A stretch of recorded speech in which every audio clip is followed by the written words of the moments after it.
Hello everyone, welcome to the online school. आज हामी unit 5 को एक्सरसाइज गर्दैछौं। यसमा पास्ट इभेन्ट्स छ। स्टुडेन्ट्स बुक को पेज नम्बर 30 एक्सरसाइज 5.1 हैन। यहाँनेरि हामीलाई यो चाहिँ लिसनिङ पोर्सन हो। You will hear an interview in which a famous writer and filmmaker talk about some of the event in his life. एउटा इन्टरभ्युअर र राइटर हुन्छ। राइटर साथसाथै फिल्म मेकर पनि हो। उसको चाहिँ एउटा इन्टरभ्यु लिन आँटेको छ है। उसको राइटर र फिल्म मेकर यो दुईटै एउटै हो है। उसको लाइफ इभेन्टको बारेमा चाहिँ क्वेशनहरु सोधिरहेछ। हामीलाई पछाडी यसको लिसनिङ दिएको छ। यो पेज नम्बर 183 मा छ। हामी फर्स्टमा इन्टरभ्युअर र राइटरको कन्भर्सेसन पढ्छौं है। इन्टरभ्युअरले भन्छ, now let's go back to your first novel ragdoll, when did you write that? इन्टरभ्युअरले भन्छ, हामी तपाईको फर्स्ट नोभलमा जाम। उसले सोध्छ, तपाईले लेख्नु भएको पहिलो उपन्यासमा जाम, तपाईले यो कहिले लेख्नु भए त भनेर भन्छ है। राइटरले रिप्लाई गर्छ, र्यागडल, यस, I wrote that in 1960, a year after I left school. त्यो र्यागडल मैले त्यो चाहिँ 1960 मा लेखेको थिएँ जब मैले मेरो स्कुल छोडे। अनि इन्टरभ्युअरले फेरि क्वेशन सोध्छ, How old were you then? त्यति बेला तपाई कति वर्षको हुनुहुन्थ्यो भनेर सोध्छ है। राइटरले भन्छ, 18. Yes, 18, because a year later I went to Indonesia. त्यति बेला म 18 वर्षको थिएँ किनकि म त्यो पछाडी इन्डोनेसिया गएको थिएँ भन्छ। इन्टरभ्युअरले फेरि भन्छ, and of course it was your experience in Indonesia that inspired your film Mr. Moon. तपाई इन्डोनेसिया गएपछि चाहिँ तपाईलाई एक्सपिरियन्स भयो त्यहाँ बसेर, अनि तपाई आफ्नो मुभी स्टार मुन बनाउनलाई इन्करेज हुनुभयो भनेर भन्छ है। राइटरले भन्छ, yes, that's right, although I didn't actually make Star Moon until 1978. त्यो त हो नि, मैले खासमा चाहिँ स्टार मुन 1978 सम्म चाहिँ बनाएको थिइन भन्छ है। फेरि इन्टरभ्युअरले सोध्छ, and you work in the television for a long time too. अनि तपाईले चाहिँ टिभीमा पनि लामो समयसम्म काम गर्नुभयो हैन त भनेर सोध्छ हैन। राइटरले भन्छ, yes, I started making documentaries for television in 1973 when I was 30. हो नि, मैले चाहिँ when I was 13 मैले चाहिँ डकुमेन्ट्रीज टिभीहरुको लागि डकुमेन्ट्रीज बनाउन थाले 1973 मा जब म 30 वर्षको थिएँ। That was after I gave up farming. जब मैले आफ्नो कृषिलाई छोडे त्यो पछाडी मैले डकुमेन्ट्री बनाउन थाले भन्छ। इन्टरभ्युअरले फार्मिङ भन्छ, तपाई खेती किसानी गर्नुहुन्थ्यो भनेर सोधेको। राइटरले भन्छ, yes, that's right, हो नि। You see, I stayed in Indonesia for 8 years. I met my wife there in 1965. म इन्डोनेसिया 8 वर्षसम्म बसे। त्यहाँनेरि मैले 1965 मा आफ्नो पत्नीलाई भेटाएँ। After we came back, we bought a farm in the west of England in 1970. हामी त्यहाँनेरिबाट 1970 मा फर्किसकेपछि वेस्ट अफ इङ्ल्यान्डमा हामीले खेत किन्यौं अनि त्यहाँनेरि हामीले सुरु गर्यो हाम्रो खेती किसानी गर्नलाई भन्छ है। इन्टरभ्युअरले, but you give it up 3 years later. तर तपाईले त्यसलाई 3 वर्ष पछाडी फेरि छोड्नु भयो हैन भनेर भन्छ। Writer, well, yes, you see, it was very hard work and I was also very busy working on my second novel. हो नि, म त्यति बेला त्यो काम चाहिँ एकदम गाह्रो थियो अनि म चाहिँ मेरो सेकेन्ड नोभल द कोल्ड अर्थ जुन चाहिँ 1975 मा निक्ल्यो त्यसको लागि म धेरै नै बिजी थिएँ भन्छ। इन्टरभ्युअरले, yes, that was the best seller, wasn't it? भन्छ। तपाईले त्यसको राम्रो मूल्य पाउनु भयो हैन त भन्छ। राइटरले, yes, it was, and that's why only 2 years after that I was able to give up television work and concentrate on my film. त्यसको 2 वर्ष पछाडी चाहिँ मैले मुभी मा कन्टिन्यू गर्न पाएँ। त्यसपछि मैले टेलिभिजन वर्कहरू सबै छोडेर फिल्ममा ध्यान दिन थालेँ भनेर भनेको छ है। अब हामीलाई फेरि हेर्नुहोस् पेज नम्बर 30 मा हामीलाई क्वेसन सोधेको छ। Before what did the writer do? Number 1 before he went to Indonesia. Writer चाहिँ इन्डोनेसिया जानुभन्दा अगाडि के गर्ने गर्थे त? अब हामी यसको एन्सर लेख्छौँ। He wrote a novel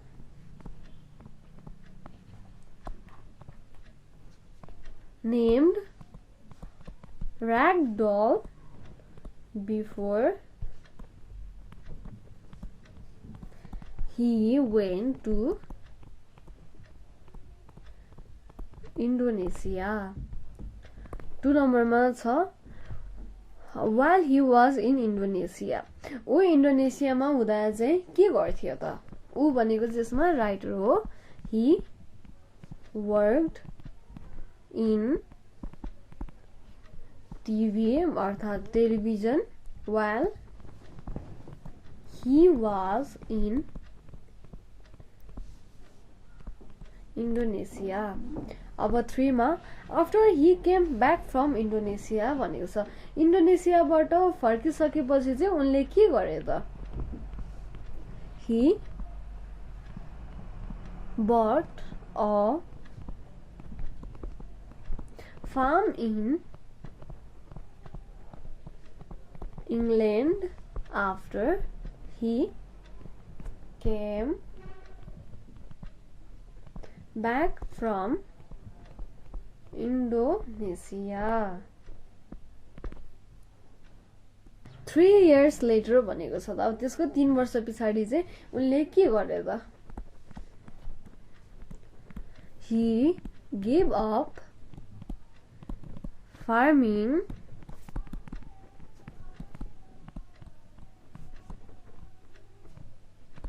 after 3 years.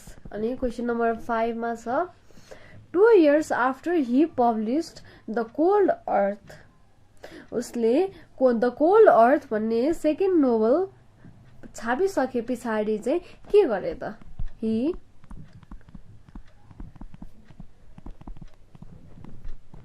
concentrated on films and made Eastern Moon. 2 years after he published his The Cold Earth.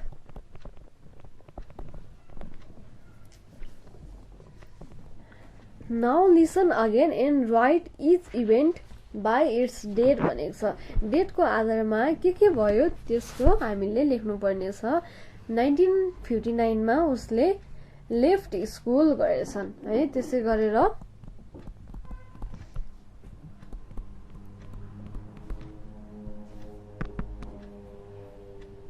अब 1960 मा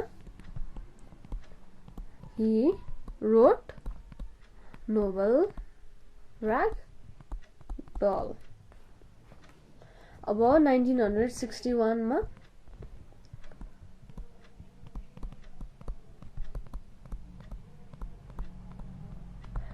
went to Indonesia. त्यसै गरेर 1965 मा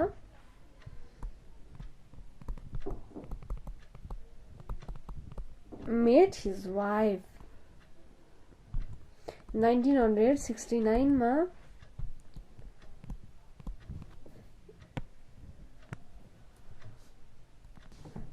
came back his home. अब 1970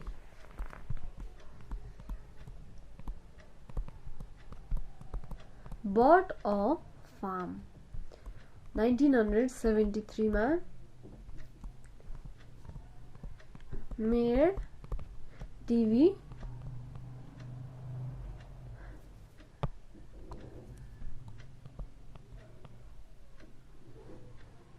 documentaries 1975 मा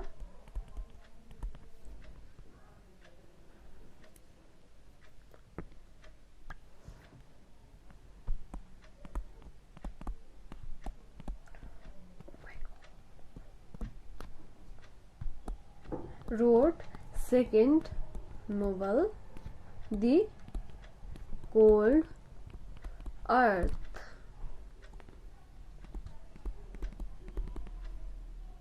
1977 मा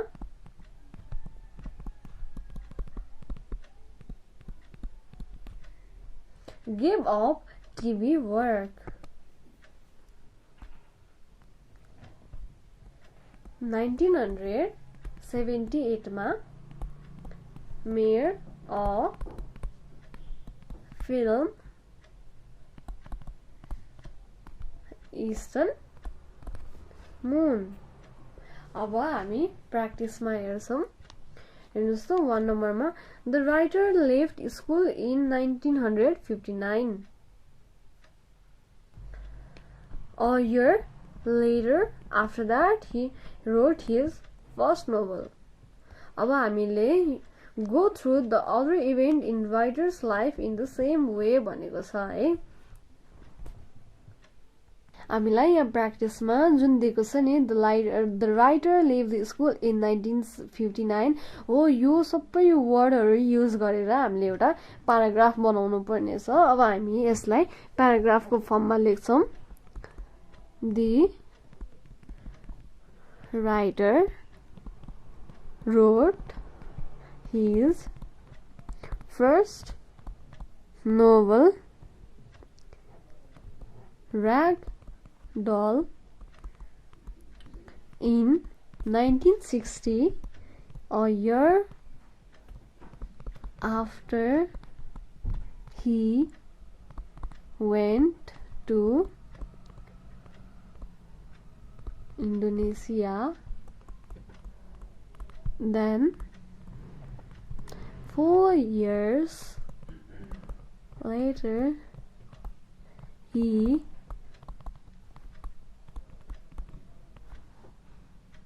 met his wife. यसमा हामीले meet को चाहिँ past form meet लेख्छौं then he bought a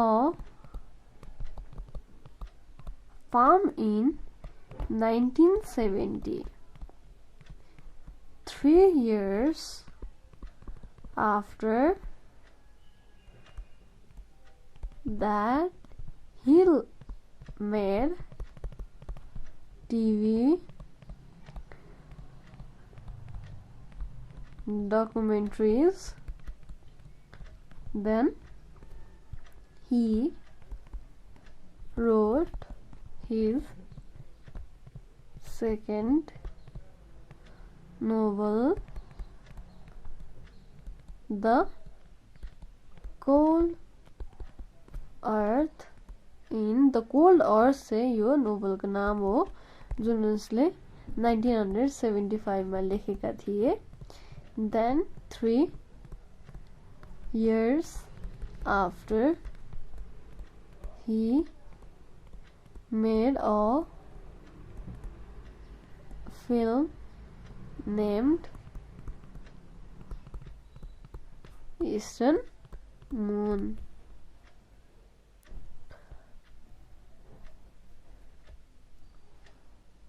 अब 2 नम्बरमा चाहिँ हामीले जसरी 1 नम्बरको लेख्यौं त्यही अरु घटनाहरुसँग आधारित हामीले लेख्नु पर्ने हो यो तपाईहरुले आफै प्र्याक्टिस गर्नु होला अब हामीले सिकिसक्यौं हैन यो अब उसले चाहिँ स्कुल कहिले छोड्यो अनि उनले इन्डोनेसिया कहिले गयो इन्डोनेसियामा के गर्यो यो सबै कुराहरु चाहिँ तपाईहरुले एकचोटी आफै ट्राई गर्नु होला अब हामी एक्सरसाइज 5.2 मा जान्छौं यसमा बिफोर आफ्टर एन्ड व्हाइल को बारेमा डिस्कस गरेको छ हेर्नुस् त हामीलाई यहाँनिर पिक्चर दिएको छ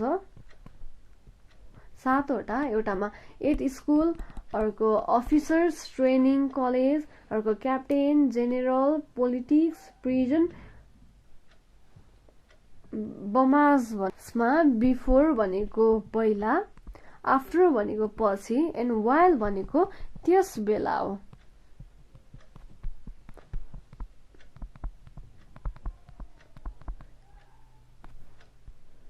अब हामीलाई 1 नम्बरमा the picture shows 7 periods in 𝘄𝗶𝗃's life. 𝘄𝗶𝗃's लाइफको चाहिँ 7 वटा इभेन्टहरू देखाएको छ। Look at the arrow above the picture, what event does is point to भनेको। यसमा चाहिँ यो मान्छेको 7 वटा जीवनमा के घटनाहरू भयो यसलाई दिएको छ। यो एरोहरूले के डिनोट गर्छ हामीले त्यसलाई बताउनु पर्ने छ। अब यो 𝘄𝗶𝗃's लाइफमा चाहिँ के कुराहरू चेन्जेस भएको छ यो चाहिँ एरोहरूले देखाउँछ। एउटा सुरुमा मेट एन्जेलिन छ, अर्को म्यारिड एन्जेलिन छ हैन। यसरी नै यो सबैवटा एउटै मान्छेको एन्जेलिन 𝘄𝗶𝗃कै लाइफमा घटेको घटना हो। क्वेशन नम्बर 1 मा the picture shows 7 periods in 𝘄𝗶𝗃's life. Look at the arrow above picture, what event does is point to. यो हरेक पोइन्टले चाहिँ के इभेन्टलाई डिनोट गर्छ अब हामी त्यसकै बारेमा लेख्छौं है। The arrows in the above picture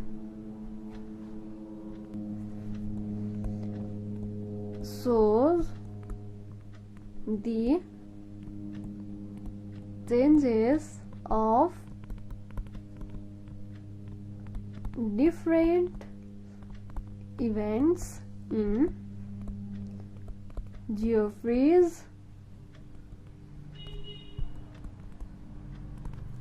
life। अब क्वेशन नम्बर 2 ले भनेको छ The arrow below the picture shows other event in his life. In group, ask and answer question about what is happen। यसमा चाहिँ उसको लाइफमा के भएको रहेछ भनेर उसलाई सोध्नु पर्ने छ। Example A when did he meet Angeline? He met her before he became a captain भन्छ बीले। सी ले बताउँछ he met her after he went to college। D ले भन्छ he met her while he was at the college। हामीले यसलाई कन्भर्सेसनको वेमा गर्छौं जुन हामी पहिलेदेखि नै प्र्याक्टिस गरिसकेको छौं हैन।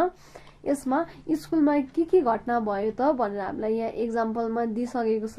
अब बाँकीको हामी आफै लेख्छौं है। अब हामी अफिसर्स ट्रेनिङ कलेजबाट सुरु गर्छौं। ए ले क्वेशन सोध्छ when did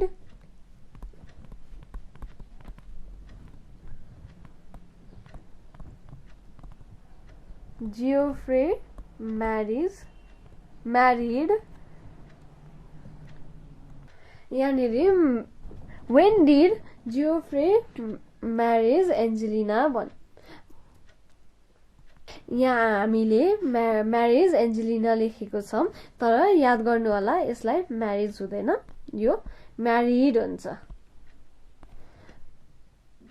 हामीले कुनै पनि सेन्टेन्स लेख्दाखेरि एउटै सेन्टेन्समा दुईटा पास्ट टेन्स युज गर्दिनौं। यहाँ हेर्नुस् त हामीले सर्कल गरेछौं नि डिड, हामीले अगाडि नै डिड डु को पास्ट फर्म डिड हुन्छ हैन। हामीले when did 𝘄𝗶𝗃 म्यारी लेख्नु पर्छ। यसमा म्यारिज र म्यारिड दुईटै लेख्न पाइँदैन। एउटै सेन्टेन्समा दुईटा पास्ट टेन्स लेख्यो भने त्यो गलत हुन्छ। त्यही भएर when did 𝘄𝗶𝗃 marry एन्जेलिन भनेको छ है। अब बी ले भन्छ he married। यसमा चाहिँ फेरि तपाईले म्यारिडै लेख्नु पर्ने हुन्छ किनकि यो अब यो पास्ट टेन्समा हो। हाम्रो क्वेशन पनि पास्ट टेन्समै सोधेको छ। he married her before he became a general। अब सी ले फेरि भन्छ he married her after he became a captain.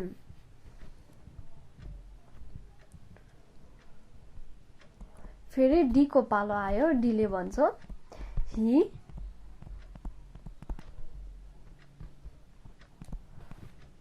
married her after while he married her while he was a captain. हामीले यो picture हेरेर थाहा पाउन सक्छौं हेर्नुस् त उले अफिसर ट्रेनिङ कलेजमा हुँदाखेरि एन्जेलिनलाई भेटेको थियो जब ऊ क्याप्टेन भयो त्यतिबेला उसले एन्जेलिनलाई बिहे गर्यो अब फेरि एले क्वेशन सोध्छ when did he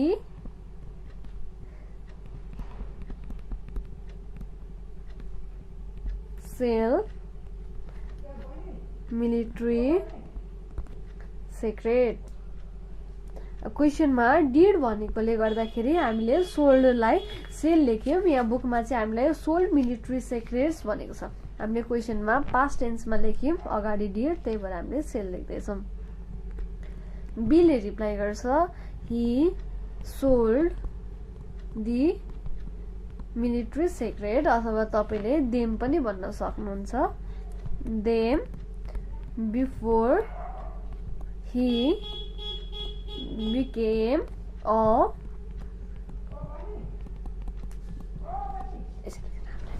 he sold them before he became a politician. अब फेरि सी ले भन्छ he sold them after he became a general. अब डी को पालो he sold them while he was a general. अब फेरि एले क्वेशन सोध्छ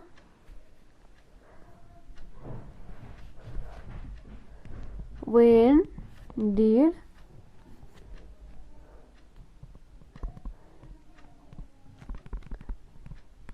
Angeline leave him?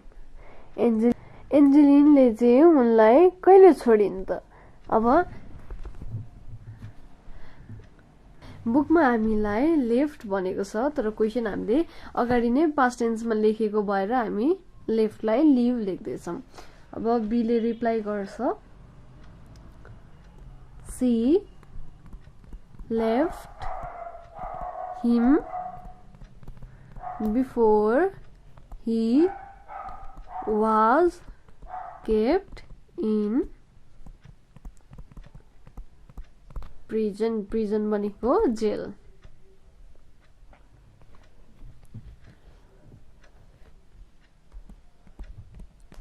त्यसै गरेर सी ले भन्छ she left him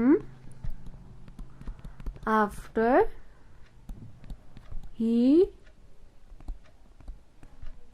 became a politician.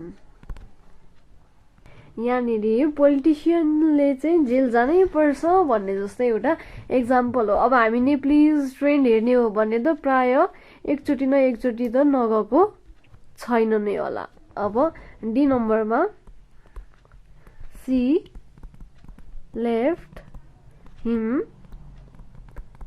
while he was a politician. फेरि एले भन्छ